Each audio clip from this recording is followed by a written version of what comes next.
All right. So thank you, Andrew and Justin, for jumping on today, recording some information for our states regarding sustainability metrics and what that means for purchasing decisions. I mean, we hear a lot about carbon markets. We hear a lot about consumer products goods out there wanting to source sustainably. And we have corn as a commodity crop out there that is fungible. And that kind of creates some interesting market dynamics that are out there. So addressing that today would be fantastic. So we're going to kick it off with Justin, who is the Senior Manager of Sustainability at the Corn Refiners Association. And Justin comes to CRA from actually the cranberry industry prior to, and had some good education out of Virginia Polytechnic and France. So to that end, Justin, we have a bunch of storms rolling through the St. Louis area. It's kind of a gloomy day, but you always have such a sunny disposition. So I'll turn it over to you. Nathan, you're too kind. Too kind. I try to keep smiling, but I suppose we all do throughout COVID, right? But no, thank you very much for inviting me to speak today. I really appreciate it. I'm going to share my slides now because I got a brief presentation here. Should be able to see it. All good? Super. Okay, well, listen, everyone, thank you very much. My name is Justin Maroccia. Like Nathan said, I'm the Senior Manager of Sustainability at the Corn Refiners Association. I'm really happy to be invited to speak here because this is a really exciting topic for all of our members. I'm going to be given just a 30,000 feet above perspective on this. Our next speaker, Andy, who is a CRA member, might I add, is really the expert here. So I'm really just going to look at it from an industry perspective. What is corn wet milling looking into specifically in this sort of measurement space, right? CRA members, we sit right between the producer and the consumer.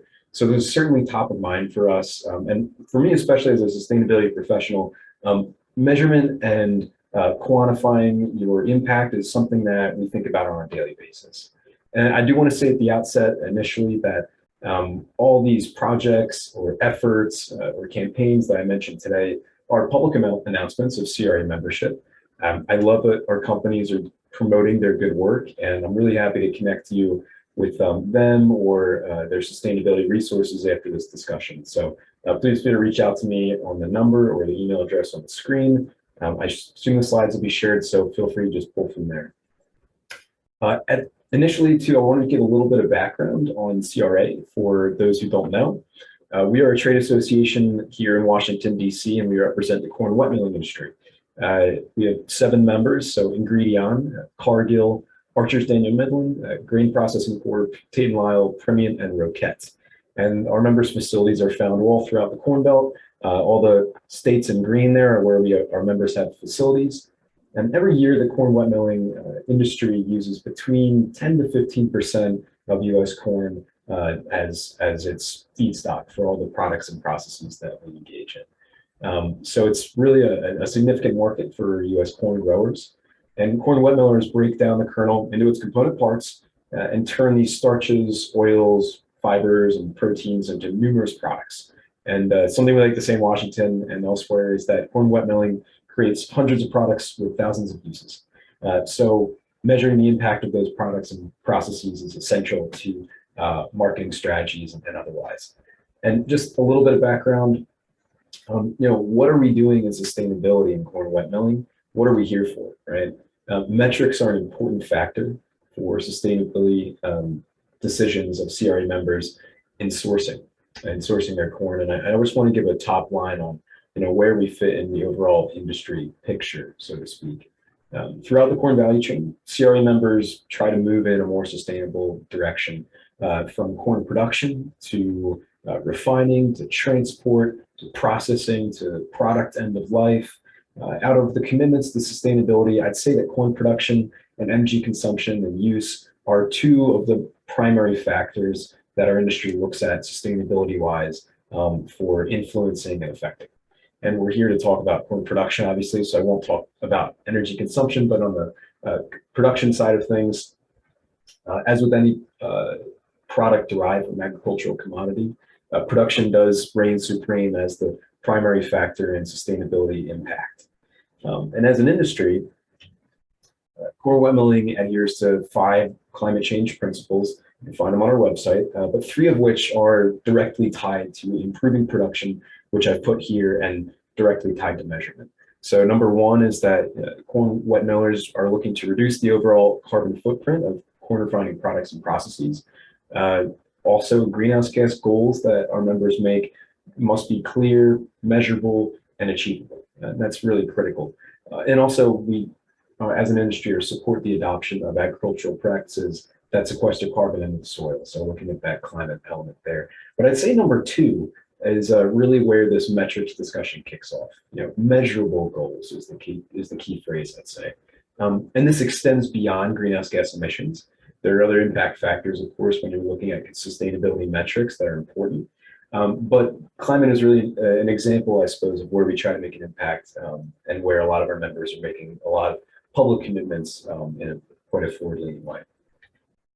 But in moving to sustainability and sustainable sourcing, really in a general sense, our members are constantly working to promote sustainable and regenerative agriculture.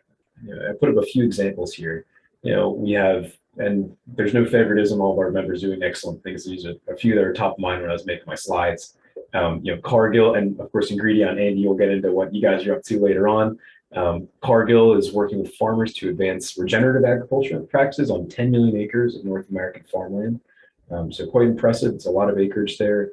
Archer Daniel Midland is working actively to with sustainable agricultural practices across the Midwest, spanning 735 acres of corn, soy, and wheat.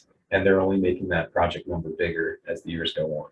And then finally, Tate & Lyle, another one of our members, they have a sustainable corn innovation project, which supports sustainable ag practices on 1.5 million acres of U.S. corn, once again, across the Corn Belt.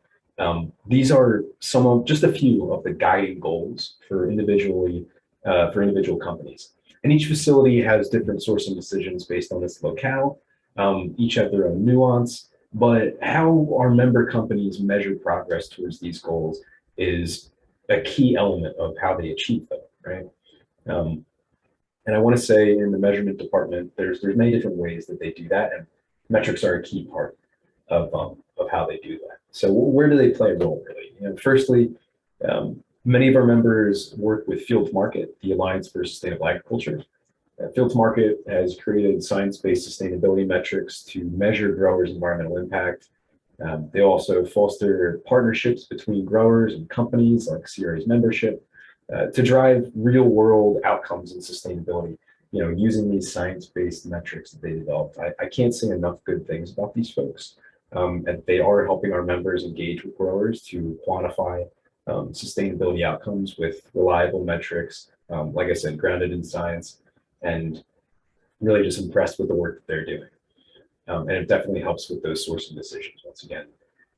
Additionally, many of our members engage with other sustainability platforms with various metrics to promote sustainable sourcing. And one example I have here is Roquette.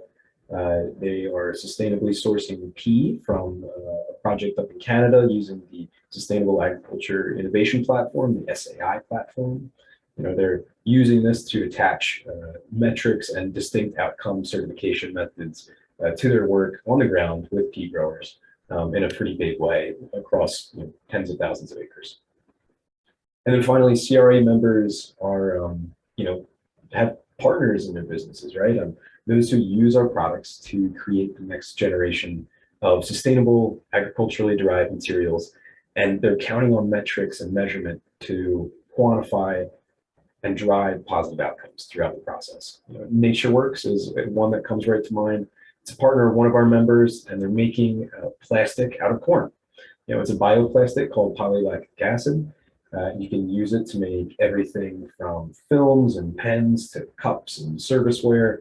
And NatureWorks, a partner once again of one of our members, is using a certification scheme called the ISCC Plus to verify that the corn that they're sourcing is indeed quantifiably sustainable. So relying once again on the key role of metrics in that sense. They of course need to work with our member to measure their sustainability for the corn sourced for the bioplastic feedstock. So once again, that's where those measurement techniques play a role, and it's just another area where it's those methodologies are critical to the success in real sustainability that they can verify. And so really that's, I just want to provide a general overview. I'm sure we'll get into a couple of questions. That's all I've got right now. I try to keep it top line, and I just want to emphasize that, these metrics and measuring methods do matter to a large end market for U.S. corn, like wet milling, among other end markets. We're really excited about where this is going. Andy is the real expert here, like I said, so Ingredion's up to nothing but good things, and CRA members, like I said. So I'll defer to him on how an individual company approaches this topic, but as an industry, it's quite important. I'm glad that there's enough interest to really host a webinar like this. So thanks again, Andy. No, thanks a lot, Justin. I think it shows that there's real activity that's developing around sourcing goals, what it looks like upstream, how these companies are really trying to concentrate and invest in their scope 3 kind of sustainability goals that are out there. And we know that there's going to be some growing pains here and there when it comes to, do we focus on the Corn Belt in general, or do we look specifically at our supply shed and what that does for regionality and the like? But I think that's conversation we'll see, and we'll see how those methodologies kind of develop as that value is established all the way through the chain down to the consumer. So with that, I know we have a couple of folks on. I didn't know if there's any follow-up questions for Justin at this time. I see no hands raised. So I'll go ahead and pivot over to Andrew Utterback over at Ingredion and kind of show from his perspective what's happening boots on the ground wise. Andrew's been with Ingredion for about 15 years. In various roles. He started in sustainability about a year before the pandemic. So if I did meet him before that year, before we all went into lockdown, I don't remember that because that was a lifetime ago. But Andrew comes out of the University of Indianapolis and took a very similar path that I did, as in he was degreed in biology, worked in chemistry for a while, and then found himself in agriculture. So with that, I'll turn it over to Andrew. Great. Thank you very much, Nathan. And can you guys hear me? And can you see my presentation? Yep, we got you. Beautiful. Now if I can get it to go in, there we go, presentation mode. Great. So thank you for the introduction. As Nathan said, Andrew Utterback with Ingredion, and I manage our global sustainable sourcing efforts. So Ingredion, we're a large multinational company. So that encompasses, a lot of corn in North and South America, tapioca in Asia, stevia in various parts of the world, pulses, gums, sea algae, things like that. So we kind of have a broad scope of materials. But today I'm here to kind of talk to you guys about our dent corn sustainable sourcing in the US and kind of what we do, how we look at it, and then what are the challenges, but then also what are some projects we've done with between customers and the supply chain to kind of address those challenges. And then how do I see moving forward, kind of where does dent corn fit into the operation, and how can the supply chain work together to make sure that we're incentivizing and working together to source, US dent corn sustainably. So first slide here, I want to do a couple introduction slides on who Ingredion is. A lot of people might not have heard of us because you don't buy anything in an Ingredion bag. Yep. We're kind of And Andrew, can I go ahead and I just want to pause and stop with you. We are seeing your PowerPoint presentation in so much that it's the actual power. It's not the in presentation mode. I think. It's in the notes mode. Hold on. Let me switch my screens if I can figure out how to. I'm a Teams guy, so sometimes Zoom. Hold on. Let's see. How would I do this? Escape. I apologize for this. 1 second. Let me stop sharing so I can go into my apologies. Maybe Jeremy can clean this up in post-production.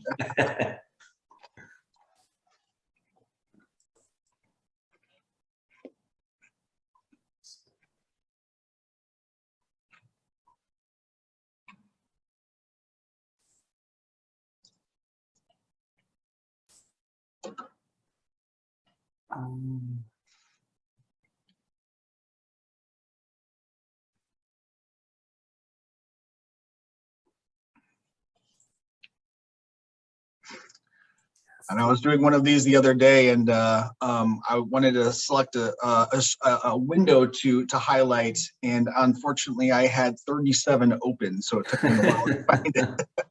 Now, I apologize for this. You know what? I don't know how to get it to show. I have two monitors, and I don't know how to get it to show the monitor that is not in notes mode. You know what? I'll just unplug the monitor, and that should do it. Hold on one second. So I've just forwarded the slides to Jeremy. Jeremy, could you advance for Andrew when he cues you? Jeremy? Yeah, I don't have them just yet. Okay.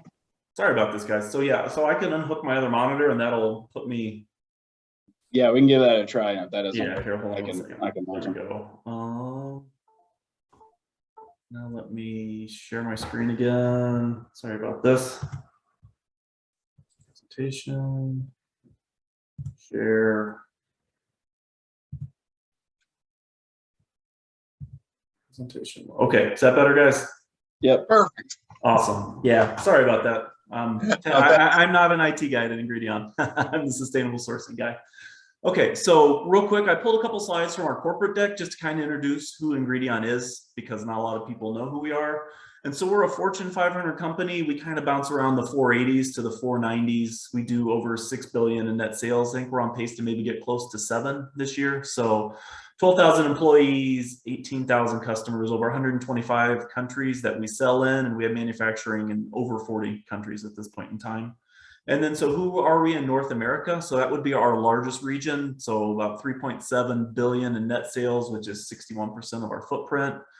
And when looking at it, so 22 manufacturing sites overall in the region, but from a corn perspective, there are 2 in Canada, 5 in the United States, and 3 in Mexico.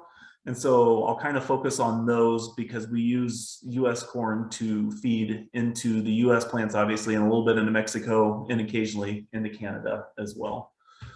And then kind of the nuts and bolts of what we want to talk about today would be the Ingredion US corn footprint. So we process over 150 million bushels of corn in the US annually, and then we ship another large amount down to Mexico. So in a given year, I would say we're over 1 million acres of corn produced in the US that we take and process into our ingredients. And so a large focus on that would be starches for the food and beverage industry, and then high fructose corn syrup, but we've expanded out into a lot of different specialties as well. So this over 150 million bushels of corn, the overwhelming majority is number 2 yellow dent, just bought on the open commodity market. But we also have some specialties. So we do a large amount of non-GMO corn, we do waxy corn, and then we have some proprietary hybrids as well. So we have a plant breeding group. And so they'll breed corn with specific functionalities that you would not normally see through traditional breeding programs that, you know, give us a competitive advantage or give our specialty starches, you know, different functionalities that you might not see from normal dent corn.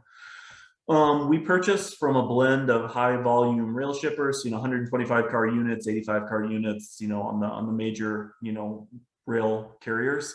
And then we also purchase a lot directly from the farm in those areas, you know, where we have farms within, say, 100 to 150 miles. You know, we bring in a decent amount by truck in those. And so that the footprint of our number 2 yellow dent and kind of how commodity systems work in general. Nathan, you mentioned, you know, number 2 yellow dent being so fungible when you let us off in today's discussion. It is nice because it gives us flexibility to purchase, you know, as cheaply as possible, and logistics, and make sure that our rail is being utilized as best as possible. But it really does bring a unique challenge when it comes to sustainability. So if we're purchasing, you know, a fungible commodity that, you know, one day we're going to buy from here, next day we're going to buy from somebody else, a lot of these sustainability schemes are, you know, 1 year or 3 year certificate. So it's a really hard balance to say, okay, I don't know where I'm going to buy corn from 2 weeks from now, but I have a 1 year certificate with these guys, but they currently don't work for our corn procurement team from a logistics standpoint or price or basis or quality or, you know, a myriad of other factors.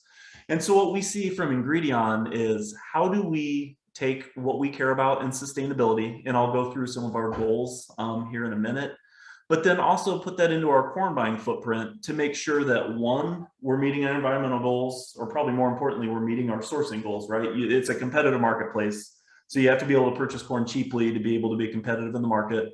We have our environmental goals But then we also have a duty to our supply chain to make sure that we're investing in helping our, our suppliers be better environmentally, making more money in their operations as well. And so dent corn has been a particularly interesting challenge because we don't always have long-term relationships with the people that we're purchasing from. So how do you balance that, cost, availability, and then long-term interactions on sustainability? And so I'll move to the next slide. So, and then I want to give a little background on our kind of sustainable sourcing programs within Ingredion. And then I'll kind of try to put together, the challenges that it brings to us, and then how are we working moving forward with suppliers and customers to kind of meet those challenges. And then I'm going to end today with maybe some next steps on how I see us moving forward. So Ingredion has a goal that by 2025, 100% of our tier 1 crops will be sustainably sourced, and corn would be the main piece of that. And so we use the Sustainable Ag Initiative platform, which Justin referenced earlier on that Roquette P project in his presentation. And so that's our global benchmark for sustainable sourcing. So it has what is called the Farm Sustainability Assessment. And that is a 130 question questionnaire, quantitative, yes or no, for farmers to fill out. Depending on the answers to those questions, they can be assessed at different levels of sustainability. So we use that as our global benchmark. And then here in the US, we use some other common programs as well that have been benchmarked against the SAI program. So the largest one we probably use would be Field to Market, and Justin also referenced that. Some of our peers in the CRA use Field to Market as well. We probably have close to 165,000 acres in that program. So a good piece of what we're doing in the US so far is in that. But we also have farmers that are using ISCC Plus or Global Gap or other standards as well that have been benchmarked to SAI.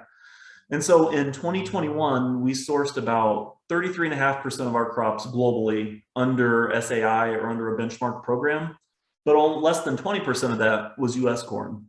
And the reason for that is the challenges I mentioned before in trying to crack the nut of how do you sustainably source dent corn that's so fungible that, we don't have long-term relationships. It's bought more on a basis or a real availability than it is on sustainable, practices by the growers. And so what we're doing now is we're looking for different solutions to try to source our US corn sustainably. And we also want to be able to kind of getting to the point of this conversation is what metrics do we care about, or what measurement systems do we feel can reflect, what we care about with our growers?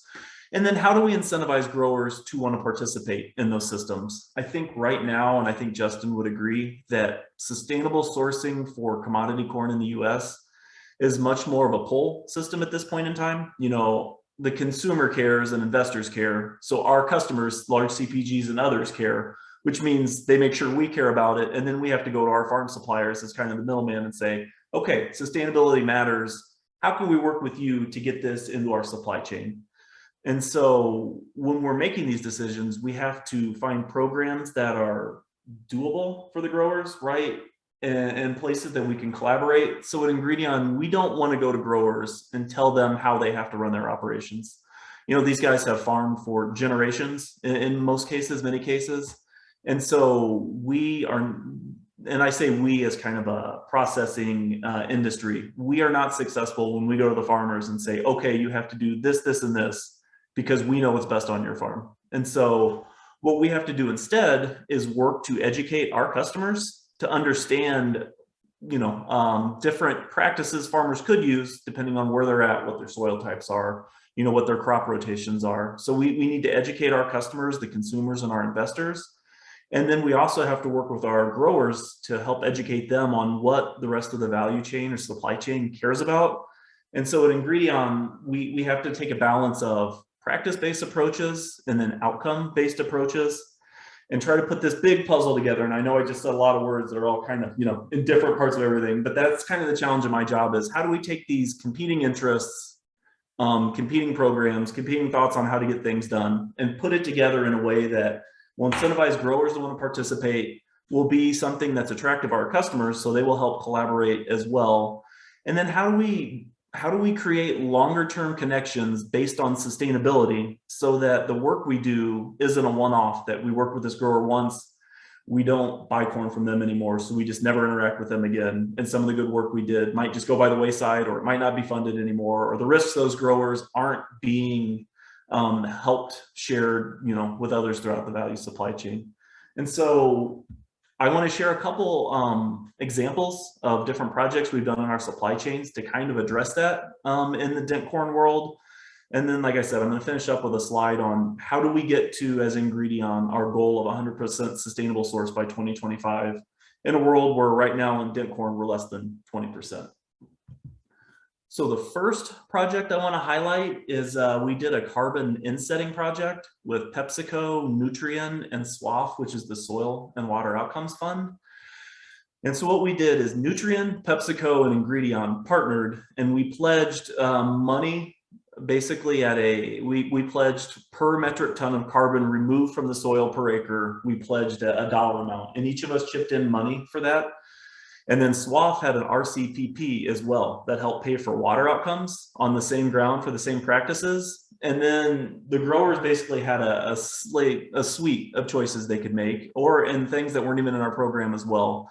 And then we had a model. So if a grower chooses cover crops, reduced tillage, and nitrogen inhibitors, that goes into the model and it spits out an amount of GHGs reduced based on those practices. And then we do soil sampling afterwards to make sure that our model's kind of true on the ground as we go. And so in 2021, we did about 15,000 acres, and that resulted in over 9,000 metric tons of GHGs removed, either sequestered or never expended in the first place, depending on the practices. And so, right, it's small potatoes when you think about our 1 million acre footprint in the United States, 15,000 acres, not that big of a deal. But the reasons why we like this project are, one, we call it a pilot, maybe a large scale pilot, but this is something that we can leverage to many more acres in our program and leverage to other customers as well, right? Pepsi has been a great partner in sustainable agriculture in a lot of places. They're willing to experiment. They're willing to put money where their mouth is when they discuss, their needs for their corporate commitments. And so, and the other part that I really like about this is I think growers were given a compelling amount of money to participate in this. So you think starting at maybe $25 to $30 per acre, depending on the practices, and then with the water outcomes put on the backside as well, growers are getting a compelling amount of money, especially, we started scoping this project out in late 2020 when we're talking maybe $3.50, $4 corn. And so if you talk $40 an acre, that's 10 bushels. I think that's real money. It's a little less compelling when you're talking $40 at $8 corn. It's only 5 bushels to the acre maybe, but those are some of the challenges. And so I like this because we let the growers choose the practices that they wanted to do. And we had real money that I think made a compelling push towards them. But then it was also flexible enough, right? We're not signing them to a 10-year, carbon credit program to where they're locked in and they signed a 50-page contract that they might not understand and they might not be able to take advantage of other programs in the future. So I think we gave them some flexibility as well. And then the second example that we worked on last year would be our work with Procter & Gamble and Field to Market. And so P&G, they make a ton of different products, but their beauty division was really interested in boosting sustainability around hair care. And there's an ingredient a corn-based ingredient that goes into all of their hair care products called histidine. And so they wanted to source all their histidines sustainably. And for what they're purchasing from the company that purchases from Ingredion, it's small amount, right? Maybe 200 acres of corn to get there. But Procter & Gamble's then able to go into the marketplace and market and say, this hair care product, these hair care products are made with 100% sustainable histidine, which is made from 100% sustainable corn. And so the reason I like this project is that P&G did not come in as ag experts, sustainable sourcing experts, whatever. Basically, they said, okay, grower, we are going to stake you money to allow you to choose to do whatever you want to do. Doesn't even necessarily have to be a proven sustainable sourcing practice. We want to learn. So year one, let's put data into the field print calculator from Field to Market.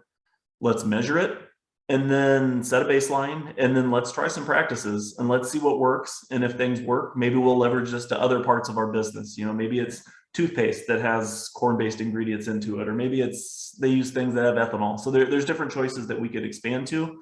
So again, another reason why I like this is that it is very leverageable to other customers. If I can go to another customer and say, hey, this whole product portfolio you can claim as being sustainably sourced with a reasonable investment, because we can go to the growers directly and incentivize them to make better practices. That's a compelling discussion that I can have with customers.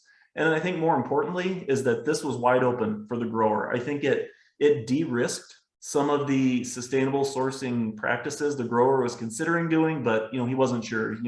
What if this doesn't work out and I yield worse and I'm just empty, or I make less money per acre on these fields than I would have? And so I like that they were given the option to do what you want to do, kind of get out there, because I think sometimes that's the best way to learn, right?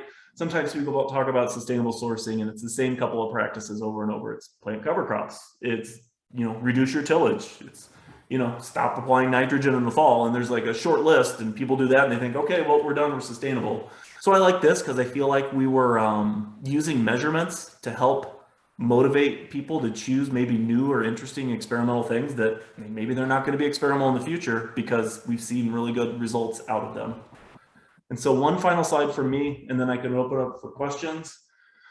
And so kind of bringing it back around. So how is Ingredion going to sustainably source 100% of our dent corn in the US by 2025? So I think it's going to have to be a blend of options. I think there's going to be supplier collaborations like the two I just pointed out. I think those are going to have to be larger scale, obviously, than what I just showed. But if there is value and sustainability to the consumer and into the investor community, then we have to be able to take that value back to the farms, because those are the people that are going to improve, and those are going to be the people that show the Scope 3 reductions that we care about, that we can tell marketing stories around. And Ingredion can put in our annual report, to show our Scope 3 reductions when we get to our science-based target initiative, application and things like that. I think the second option will be third-party providers, such as the Truterra program from Land O'Lakes, right? It is a way to take farm data from farmers and have the relationship year after year, because they're members of the co-op, right? Truterra is collecting this data annually. We know when we interact with these farmers that we should be able to reach most of those same farmers again the next year. And so it kind of streamlines that process, especially in areas where Ingredion doesn't necessarily have connection to growers. I think third, from the Ingredion perspective, we need more internal resources. Our corporate sustainability team is 3 people in a $6 billion company. So, we can only get so far on our own with our own time and resources. I think we need more people in the field, more people working with innovation to make sure we're doing this as efficiently as possible. And finally, there's tech solutions, right? Remote sensing, taking data from your John Deere planter that goes to the cloud, kicking in the field to market program, automatically, rather than having a farmer sit at a web form and waste his time when he would rather be out doing something else. And once we kind of start working on these options, from the Ingredion perspective, we have to develop cost profiles and the feasibility of implementation of these solutions. And I think where this is important in this conversation is that we need to identify which measurements does Ingredion actually care about, and then what measurements are we able to translate into meaningful changes on farm for the growers we work with, right? If we're measuring things that farmers can't change with practices, then we need to be measuring something else. So I think there's a conversation to be had with our supply chain on, okay, here are the outcomes we care about. What measurements make sense to your operation to help us get to where we're both in a place where we're benefiting from this? Resources are necessary. Sustainability, large scale landscape, sustainable sourcing changes can't be free. Our customers can't ask us to do that without paying more for the product or without chipping in money for supply chain projects. I don't know how we get to 100% and have it just be table stakes, because either Ingredion has to put the resources in to get there, or we put that on top of the farmers. And like I said before, that's not fair. That's not how we're going to operate, because those are the guys that are on the ground making the changes. We need to de-risk sustainable options for them, whether it's access to cheaper crop insurance or better operating rates from their banks for loans, or it's money straight into them to incentivize them to choose different practices. I think the value that obviously exists in sustainability, because if it didn't, we wouldn't be talking about it as much as we do. We have to make sure that gets all the way back down to the grower. And then from my spot and from the Ingredion perspective is I need to build a business case both internally to, you know, the Ingredion board of directors and the executive leadership team, but then also our customers as well, to kind of do what I just said, right? We have to bring value to the growers because they're the stewards of the land. They are the people that are going to help us hit our scope 3 emissions goals, our 100% sustainable sourcing goals, our regenerative ag goals, whatever they are. We have to be sure we're working hand in hand with those growers to make sure we get there. And with that, I'm going to stop and ask for questions. And similar to what Justin said, you know, my name, look me up on LinkedIn or email, or the National Corn Growers Association has my contact info as well. I'm more than happy to talk, answer questions, collaborate on projects, you know, find solutions forward. So please don't be shy about reaching out. Thanks a lot, Andrew. No, I absolutely hear you. It sounds like you and your team of 3 are getting a lot done at Ingredion. But, you know, I always find it comfort when I'm told, hey, sustainability is everybody's job in the company, right? Right. Yeah. But I do have a quick question. So how quickly did this come on within Ingredion's kind of sourcing goals and the like? We've been hearing about you know, consumer preferences in this direction for a while, but we really seen this find some significant momentum that's happening. So from your perspective, how quickly did this come on and become a major point of priority for your organization? Yeah, so maybe I'll give you a quick timeline. So we joined the Sustainable Ag Initiative in 2014. We joined Field to Market not far after, late 2014, early 2015. I'd say we didn't really do anything in earnest with either of those programs till maybe 2017. So you think 0% of our 11 to 12 million metric ton global footprint of raw commodities in 2017. And now we're over a third with a goal of 45% by 2025. So in 5 years, we're going from 0 to, I don't know, over 6 million metric tons sustainably sourced. And that has come completely from those conversations. I think in the beginning, it was customer and consumer led. So by the beginning, I mean 2017 through 2020. And then in the last 2 years, I would say that the ESG community has eclipsed the customer request side of it. But then it's, you know, it's still being filtered from their ESG as well. So I think the investors are almost pushing harder now than the consumer side of it. But yeah, I mean, it's kind of starting to hockey stick, like interest in sustainable sourcing. It was a gradual build. We knew we had to build something, and now it's like, oh, we need to accelerate our programs because it is going to be something we have to have and have to be able to show to the street very soon. And you had mentioned that that program that you had with Procter and Gamble. It would be interesting to know, and I don't know if you have any line of sight, but there's always the question of, okay, if P&G is making an investment in this space, is this a marketing ROI for them? And Procter and Gamble is all marketing. Don't get me wrong, but was this a marketing advantage for them, or do you think that they actually were able to add some level of premium for those products? Yeah, that is a really good question. I don't know the answer for sure, but I will say, number one, they genuinely care about the environmental outcomes. So it wasn't strictly marketing, but I mean, that's a big piece of it, right? There's return on it. And then the number 2 part is that they are interested in expanding it or leveraging it, I think, to other parts of their business, part from marketing again, and part from increasing their impact. Like I said, 250 acres, when you really get into a story, isn't that big of a deal. So I think they want to be able to have a bigger footprint as well. But yeah, how do they value it in the marketplace? I'm not sure that I don't know a percentage or a number to kind of tell you how it's working back to them in an ROI perspective. And then finally, I'll just say thanks for the investment, especially on these pilot projects. We know that funding for these programs are complex. They're going to be stacked for a while before we understand what the clear price discovery is on a lot of this. But definitely appreciate you jumping on and highlighting what you guys have been engaged in. With that, I'll go ahead and pause, see if there's any other questions from folks out there.